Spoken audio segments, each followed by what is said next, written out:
Hi guys, I'm Sha-Phawn, pronounced like the material, and welcome to my channel. If you're new to my channel, I make videos all about health, beauty, and fashion. And today I'm going to go over with you guys some 5 pharmacist myths because I am a pharmacist. So if you're interested in watching that, keep on watching. Okay guys, so if you're new to my channel, you may not know I am a clinical pharmacist, specifically in the AMP-Care setting. I work in an internal medicine clinic, and I am a assistant professor at a school of pharmacy. And if you're interested in learning more about what I do as a pharmacist, check out the video that I'm going to link above. And let me jump into the myths. So I definitely have my notes here because I didn't want to forget some stuff. So I'm going to go off of these notes. So the first myth is, let me show you guys my cute necklace really quick. So this is my pharmacist necklace from Carbon Copy, and I'll link the website below. Super cute. Then I have this dad hat that I'm going to put on for a bit after. So cute. I can't wait to wear this to the APHA conference, which is the national conference for the American Pharmacists Association. I'm going to look so cute. Okay, so let's get started. The first myth is all pharmacists do is count pills. That's definitely a myth, okay? Most of the time, your pharmacist is not counting a pill. And specifically, I do not work in a community pharmacy or a pharmacy at all. I'm in a clinic, so I never count pills. Unless the patient brings a bottle and then I'm trying to figure out anywho, I do not dispense medication, but the pharmacists who are dispensing medications, or your pharmacist in your community pharmacy, or even your pharmacist in the hospital pharmacy, but most of the time they're not counting the pills unless they are very short-staffed. The people who are counting the pills are our lovely pharmacy technicians, and we love them so much. So thank you so much to our pharmacy technicians out there. Love you. So they're doing most of the counting unless it's a control medication, such as an opioid, such as oxycodone or hydrocodone. Those medications, the pharmacist will be counting them because that's just the law. That's what we have to do. All right.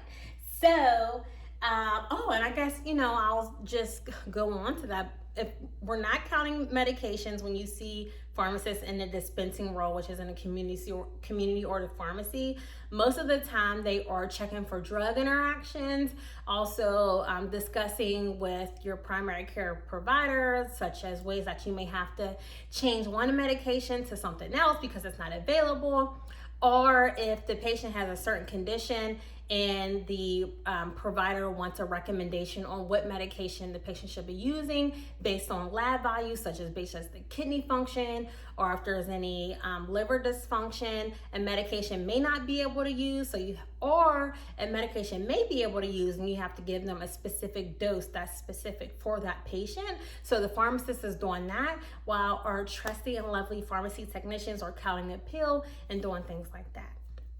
All right, so number 2, pharmacists can't prescribe. So that is a myth. I currently am able to prescribe along with a lot of other pharmacists over the country, and it's in collaboration with an overall provider, such as a physician, and it's called either a collaborative practice agreement or a collaborative drug therapy management. So CDTM or a CPA.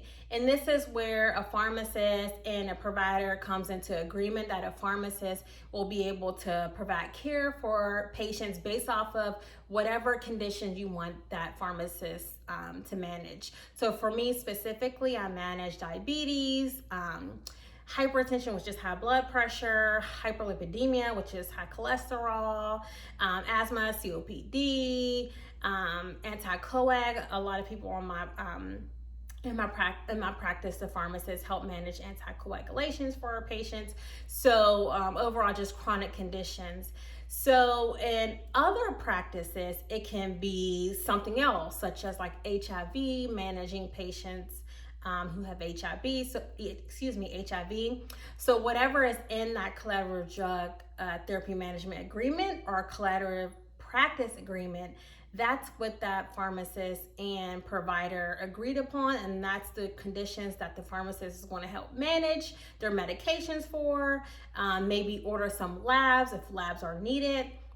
So yes, There are specific pharmacists who do prescribe under that collaborative practice agreement. Okay, number 3, pharmacists are not doctors.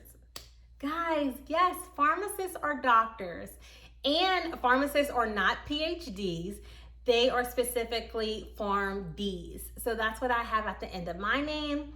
And it's short for Doctorate of Pharmacy. So we have her Doctor of Pharmacy. So that means we took 4 years, or some programs that take 3 years after you get your bachelor's, and you specialize in learning about medications. So you start off with like drug delivery, formulation of drugs, so basically pharmaceutics, and then you go into pharmacology, and then you go into therapeutics, where you literally learn how to manage specific conditions such as like infectious diseases, also like I mentioned before in the video, hypertension, diabetes.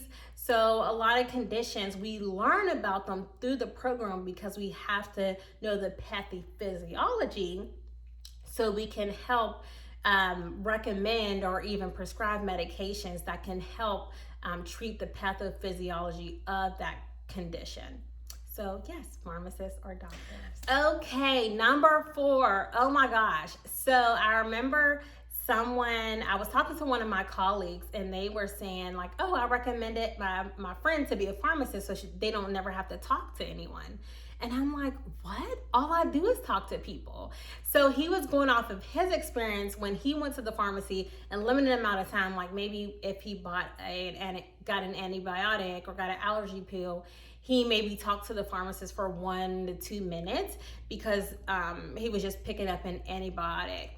But for people who may go to the community pharmacy and they're on multiple medications, they may be spending a lot of time talking to the pharmacist.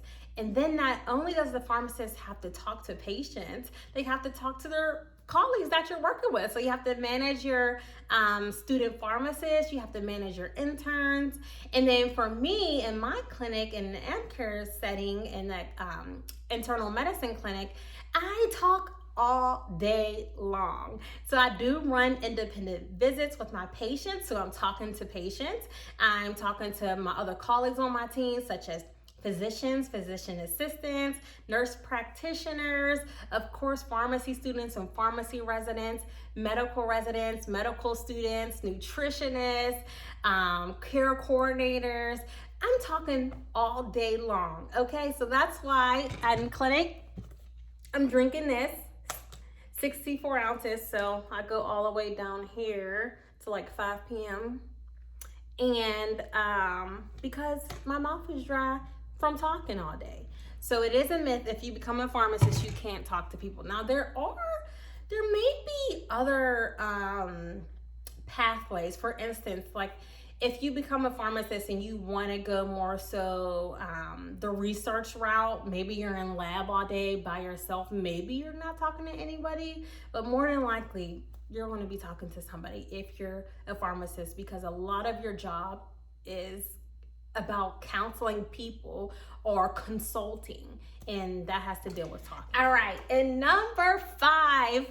So I feel like I am in my teaching mode right now. Okay, let me transition into not teaching mode. But I want to share this information. So number 5, pharmacists receive drug kickbacks. And this is actually false. It's actually illegal to get kickbacks. So when I say kickbacks, if you're not familiar with that, that means that a pharmacist will recommend or push a drug onto a patient because a pharmacist will get money for it. And that's actually illegal. And the specific, law that you want to look at, it's the Anti-Kickback Statute. And it's basically, let me read this out so you guys can receive this specific, what the law says in regards to anti-kickback. The Anti-Medical Benefit Kickback Statute prohibits anyone from soliciting or receiving remuneration, which is monies, or any type of any type in exchange for referring a patient for services where a federal health care program pays, or for purchasing an item, drugs, or service for which a federal health care program pays. So this means that if I prescribe something just because I want to receive something from the manufacturer that produces that drug and they give me money, that's illegal. I can get fined or even go to jail, and I don't think I'll do well there. So it is illegal. And like most of the drugs, so some of the most common drugs like metformin, which is for diabetes, or torvastatin, which is for cholesterol, lisinopril for blood pressure. Those medications, you can literally go to a pharmacy and get them for $4. So one of the pharmacies I know that has a like drug program like that is Giant Eagle. You can literally get those medications for $4 or $9.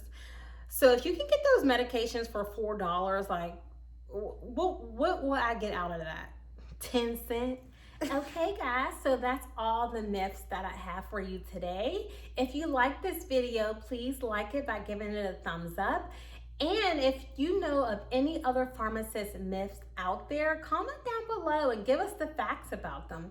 Or if there's any myths in your profession that you're in, comment down below and give us the facts about them as well.